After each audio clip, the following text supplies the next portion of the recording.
তাহলে সাথে সাথে ওয়ার্নিং চলে আসে? হ্যাঁ, এর পেছনের সমীকরণটা তো খুব পরিষ্কার। ফাইবার মূলত একটি ব্রোকার বা মধ্যস্বত্বভোগী হিসেবে কাজ করে। প্রতিটি সফল ট্রানজ্যাকশনের ওপর তারা 20% লভ্যাংশ পায়। একদম নিখুঁত বিশ্লেষণ।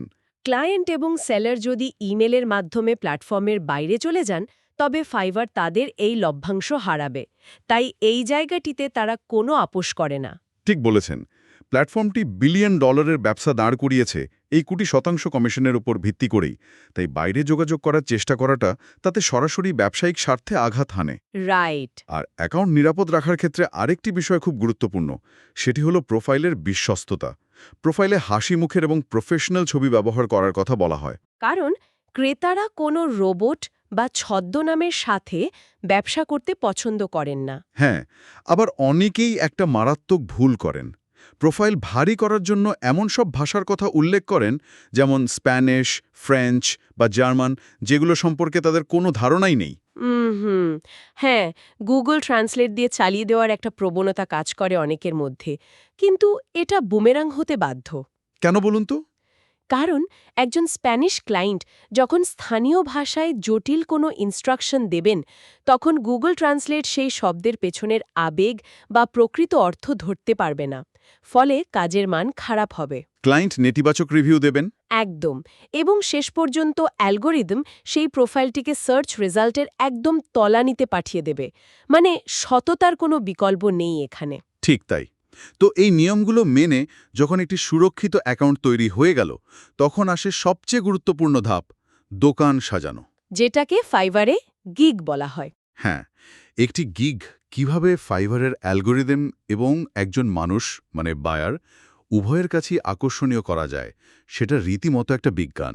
এই গিগ অপটিমাইজেশনের বিজ্ঞানটাই কিন্তু আজকের আলোচনার সবচেয়ে চমকপ্রদ অংশ।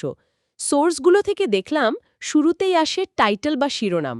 ফাইবারে গিগ টাইটেল সবসময় আই উইল দিয়ে শুরু করতে হয়। হ্যাঁ, এটা তাদের ডিফল্ট ফরম্যাট। কিন্তু শুধু আই উইল ডিজাইন আর লোগো লিখলে সেটা অ্যালগোরিদমের কাছে কোনো গুরুত্বই পাবে না, কারণ প্রতিদিন হাজার হাজার গিগ এই একই নামে তৈরি হচ্ছে। রাইট। এর বদলে মূল কিওয়ার্ড আর নির্দিষ্ট ফলাফল বা আউটকামের সমন্বয় ঘটাতে হবে। যেমন, I will design a modern minimalist logo for your startup. চমৎকার উদাহরণ। এই টাইটেলটিতে মডার্ন, মিনিমালিস্ট, লোগো এবং স্টার্টআপ এই 4টি শক্তিশালী কিওয়ার্ড আছে, যা বায়ারদের সার্চ টার্মের সাথে মিলে যায়। এই জায়গাটিতে অ্যালগোরিদমের কাজ করার ধরনটা বুঝতে হবে। যখন কোনো বায়ার এসে সার্চ বক্সে মিনিমালিস্ট স্টার্টআপ লোগো লেখেন, তখন ফাইবারের সার্চ ইঞ্জিন মিলিসেকেন্ডের মধ্যে লক্ষ লক্ষ গিগের টাইটেল স্ক্যান করে। আচ্ছা। যে টাইটেলগুলো সার্চ টার্মের সাথে সবচেয়ে বেশি মিলে যায়, সেগুলোই প্রথম পেজে জায়গা পায়। এরপর আসে ডেসক্রিপশন এবং ট্যাগ। ডিসক্রিপশনে তো অনেকেই নিজের গুণগান গাইতে শুরু করেন, তাই না? হ্যাঁ, ডেসক্রিপশন লেখার ক্ষেত্রে নতুনরা প্রায়ই একটা মনস্তাত্ত্বিক ভুল করেন। তারা শুরুতে নিজেদের সম্পর্কে বলতে শুরু করেন, যেমন আমি 5 বছরের অভিজ্ঞ একজন ডিজাইনার, আমি অনেক টুলস জানি। কিন্তু বায়ার তো আর ওনার আত্মজীবনী পড়তে আসেননি। একদমই তাই। বাস্তবতা হলো, একজন বায়ার সমস্যা নিয়ে এসেছেন সমাধানের খোঁজে। সেলারের আত্মজীবনী পড়ার সময় তার নেই। রাইট। ডেসক্রিপশনের প্রথম লাইনেই বায়ারের কী লাভ হবে তা স্পষ্ট উল্লেখ থাকতে হবে। যেমন 48 ঘন্টার মধ্যে আপনার স্টার্টআপের জন্য একটি প্রফেশনাল লোগো বুঝে নিন, যা আপনার ব্র্যান্ড ভ্যালু বাড়াবে। এই অ্যাপ্রোচটা পুরোপুরি ক্লায়েন্ট সেন্ট্রিক বা ক্রেতা কেন্দ্রিক। নিজেকে বিক্রি করার চেয়ে ক্লায়েন্টের সমস্যার সমাধান বিক্রি করাটা বেশি কার্যকর। একদম। আর ট্যাগের ক্ষেত্রে যে তথ্যটি পাওয়া গেল তা হল 5টি সার্চ ট্যাগ ব্যবহারের সুযোগ থাকে এবং 5টি ব্যবহার করা উচিত। তবে টাইটেলের কিওয়ার্ডগুলো হুবহু ট্যাগে না বসিয়ে কাছাকাছি বা সমার্থক শব্দ ব্যবহার করা ভালো। হ্যাঁ, এতে করে গিগের সার্চ ভলিউম অনেক গুণ বেড়ে যায়। তবে আমার কাছে সবচেয়ে অভাবনীয় লেগেছে অফ পেজ এসইও বা ইমেজের মেটাডেটা অপটিমাইজেশনের বিষয়টা। বলা হচ্ছে, ফাইবারে গিগ ইমেজ আপলোড করার আগে মূল ছবিটির ফাইল নেম পরিবর্তন করে সেখানে কিওয়ার্ড যুক্ত করতে হবে। হ্যাঁ, এটা খুবই পাওয়ারফুল একটা টেকনিক। এরপর ফাইলের প্রপার্টিজ বা ডিটেলসে গিয়ে ট্যাগ ও 5 স্টার রেটিং দিয়ে সেভ করতে হবে। বাহ্যিকভাবে তো এর নামের কোনো অস্তিত্ব দেখা যায় না, তাহলে এটা কেন এত গুরুত্বপূর্ণ? কারণ ফিজিক্যাল দুনিয়ায় আমরা চোখ দিয়ে ছবি দেখি, কিন্তু ডিজিটাল দুনিয়ায় অ্যালগরিদম তো আর ছবি দেখে না, সে কোড এবং ডেটা পড়ে। রাইট, সে তো আর লোগোটা দেখে বুঝতে পারবে না এটা সুন্দর কিনা।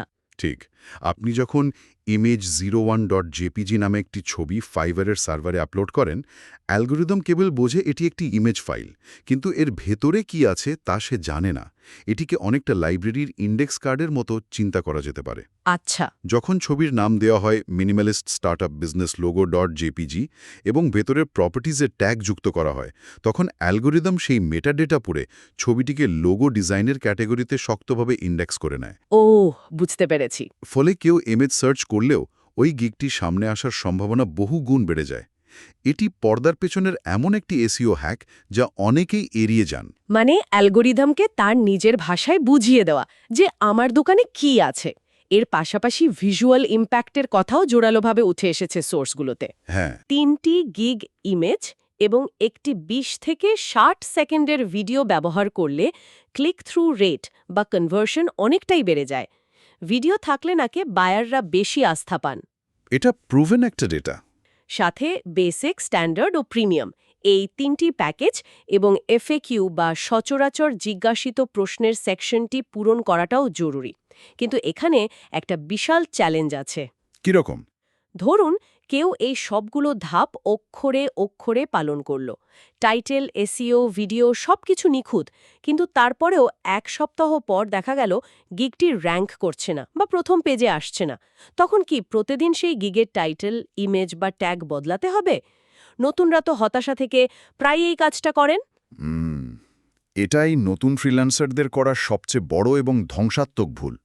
ফাইবারের অ্যালগরিদম তো মানুষের মতো তাৎক্ষণিকভাবে সিদ্ধান্ত নেয় না, এটি একটি মেশিন লার্নিং সিস্টেম। আচ্ছা। যখন একটি গিগ পাবলিশ করা হয় বা কোনো বড় পরিবর্তন আনা হয়, তখন অ্যালগরিদমের অন্তত 3 থেকে 4 সপ্তাহ সময় লাগে সেই নতুন ডেটাগুলোকে প্রসেস করতে, বিভিন্ন সার্চ রেজাল্টে গিগটিকে টেস্ট করতে এবং বায়ারদের ক্লিক প্যাটার্ন বুঝতে। ও আচ্ছা, তার মানে কিছুটা সময় দিতে হবে। হ্যাঁ, যদি কেউ 3 দিন পরপরই টাইটেল বা ডেসক্রিপশন বদলাতে থাকেন, তবে অ্যালগরিদম প্রতিবারই 0 থেকে আবার তার টেস্টিং শুরু করে। ফলে গিগটি কখনই থিতু হতে পারে না এবং র্যাঙ্ক হারায়। মানে নিজেদের পায়ে নিজেরাই কুড়াল মারার মতো অবস্থা। একদম। তাই পরিবর্তন করার পর ধৈর্য ধরে ইমপ্রেশন ও ক্লিকের ডেটা বিশ্লেষণ করতে হবে। এখানে ধৈর্যই সবচেয়ে বড় পরীক্ষা। তো দোকান সাজানো হলো, সব সাইনবোর্ড লাগানো হলো এবং অফ পেজ এসইও করে অ্যালগরিদমকেও খুশি করা হলো। এবার তো ক্রেতার সাথে সরাসরি যোগাযোগের পালা। এখানেই বিষয়টা সবচেয়ে কৌতূহলোদ্দীপক হয়ে ওঠে। হ্যাঁ, কমিউনিকেশনটাই তো আসল। আগে ফাইবারের বায়ার রিকোয়েস্ট নামে একটি অপশন ছিল, যেখানে বায়াররা কাজের বিবরণ দিতেন এবং সেলাররা সেখানে আবেদন করতেন। সেটার একটা ঐতিহাসিক ডেটা হিসেবে বলা হয়েছে যে দিনে 10টি রিকোয়েস্ট পাঠানো যেত। রাইট, তবে সেটা এখন আর নেই। হ্যাঁ, রিকোয়েস্টে নিজের অভিজ্ঞতার চেয়ে ক্লায়েন্টের সমস্যার সমাধানে ফোকাস করতে হতো। তবে বর্তমানে পুরো সিস্টেমটাই বদলে গেছে এবং সবকিছু চলে এসেছে ডিরেক্ট মেসেজিং এবং রেসপন্স রেটের ওপর। একদম তাই। রেসপন্স রেট 90% উপরে রাখতে হবে এবং রেসপন্স টাইম 1 ঘন্টার নিচে থাকতে হবে। রিপ্লাই দিতে 24 ঘন্টার বেশি দেরি হলে প্রোফাইলে নেতিবাচক প্রভাব পড়ে। কিন্তু আমার প্রশ্ন হলো, রেসপন্স টাইম তো দ্রুত হলো, কিন্তু সেই প্রথম মেসেজের ধরনটা কেমন হওয়া উচিত? এটা খুবই চমৎকার একটা প্রশ্ন। ধরুন বায়ার মেসেজ দিয়ে জানতে চাইলেন কাজটা করা যাবে কিনা। শুধু ইয়েস আই ক্যান ডু ইট বা আমি পারবো বললে সমস্যা কোথায়? সমস্যাটা হলো সাধারণ বা সাদামাটা হওয়া। এর পেছনের সাইকোলজি বা মনস্তত্ত্বটা একটু গভীরে গিয়ে বিশ্লেষণ করা যাক। আচ্ছা। একজন বায়ার যখন কোনো প্রজেক্ট নিয়ে ফাইবারে আসেন, তিনি সাধারণত একটি গিগ দেখেই সিদ্ধান্ত নেন না।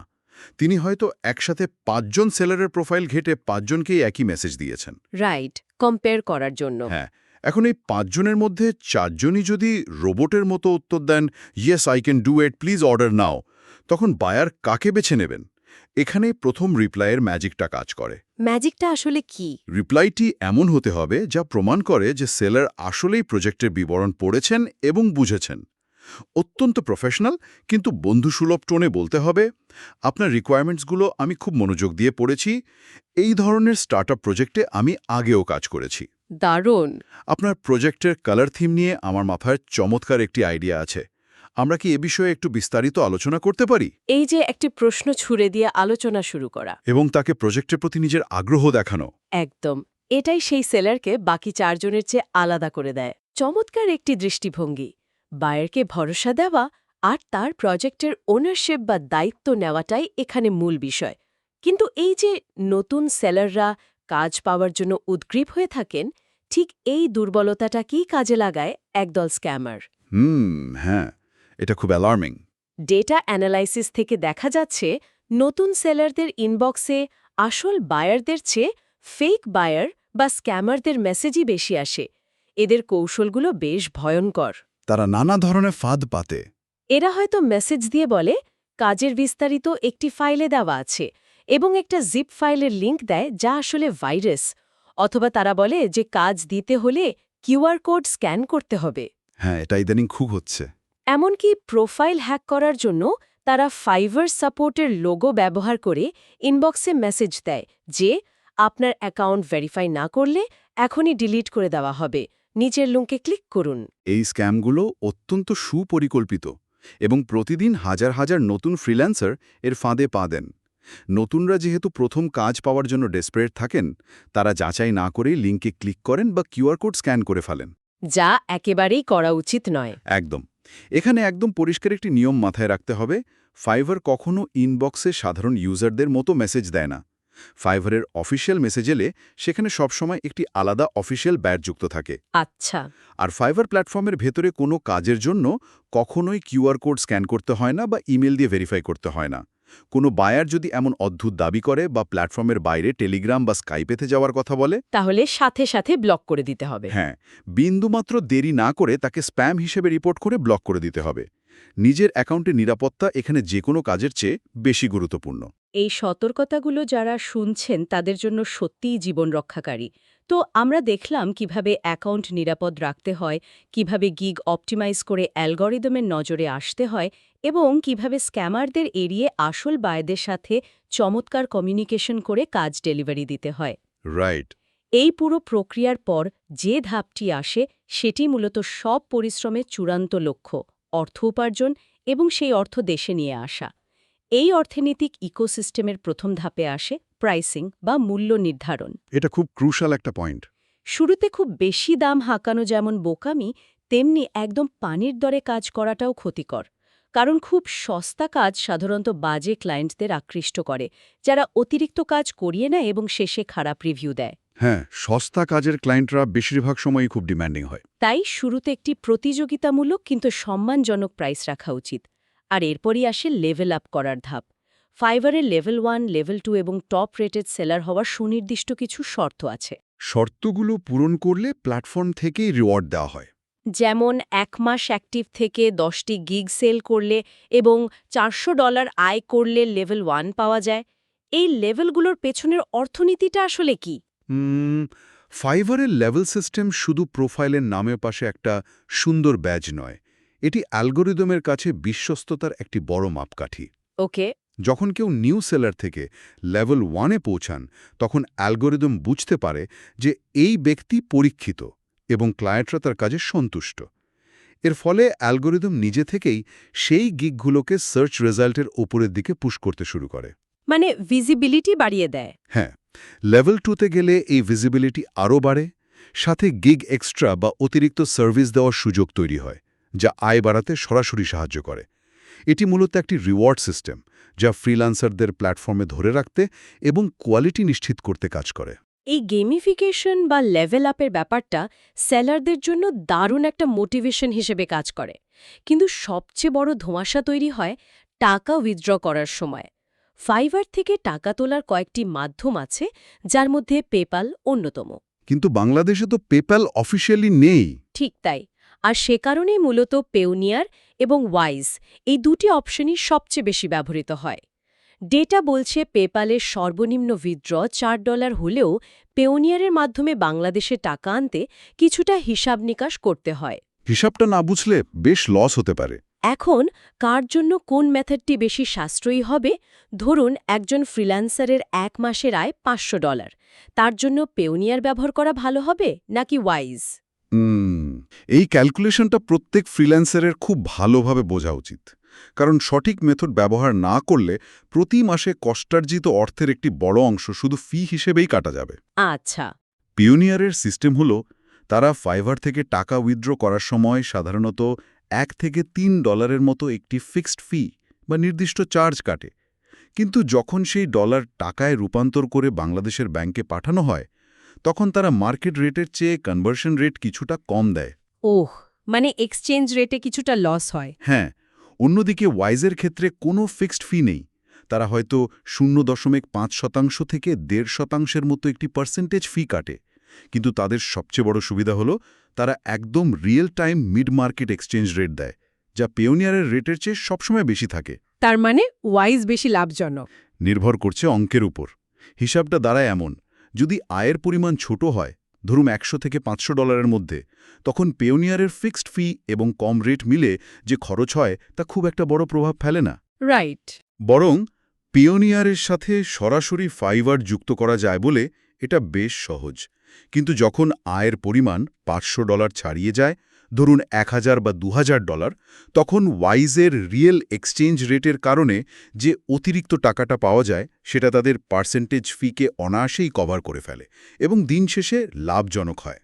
বুঝতে পেরেছি। তাই ছোট অঙ্কের জন্য পেওনিয়ার এবং বড় অঙ্কের জন্য ব্যাংক ট্রান্সফার বা ওয়াইজ ব্যবহার করাটাই সবচেয়ে যৌক্তিক অর্থনৈতিক সিদ্ধান্ত। একদম।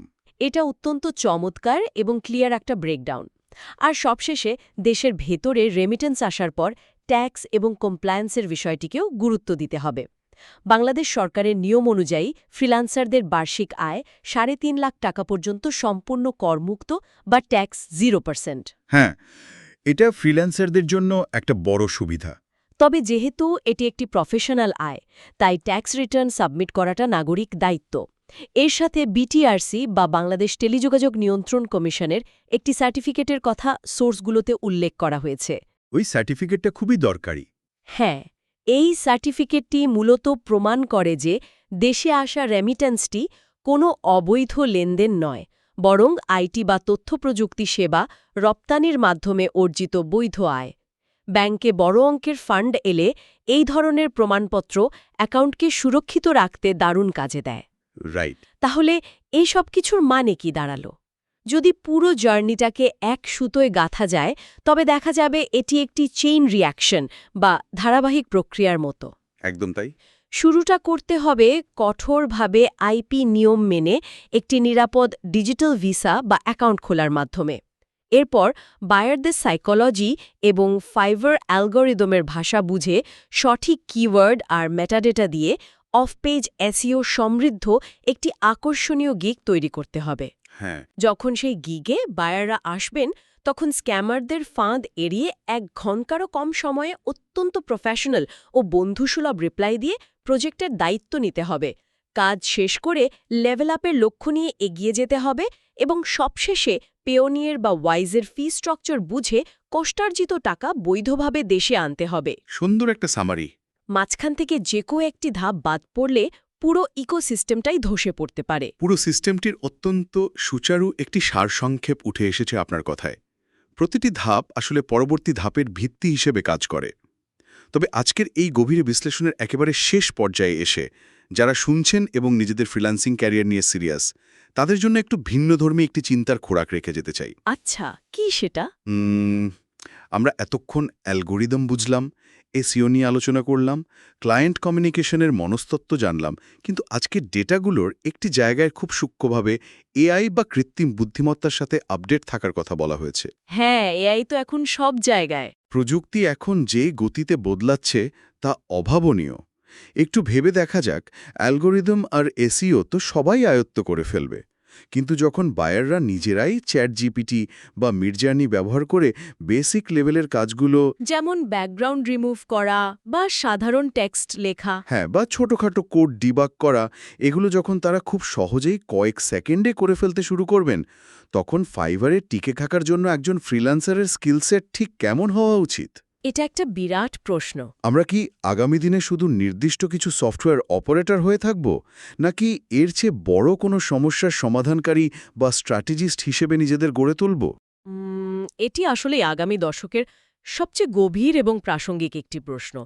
ডিজিটাল মার্কেটপ্লেসে আমরা যে অদৃশ্য দোকানটা সাজিয়েছি, আগামী দিনে সেই দোকানে শুধু সাধারণ পণ্য রাখলেই চলবে না। এমন কিছু রাখতে হবে যা কৃত্রিম বুদ্ধিমত্তা দিতে পারে না।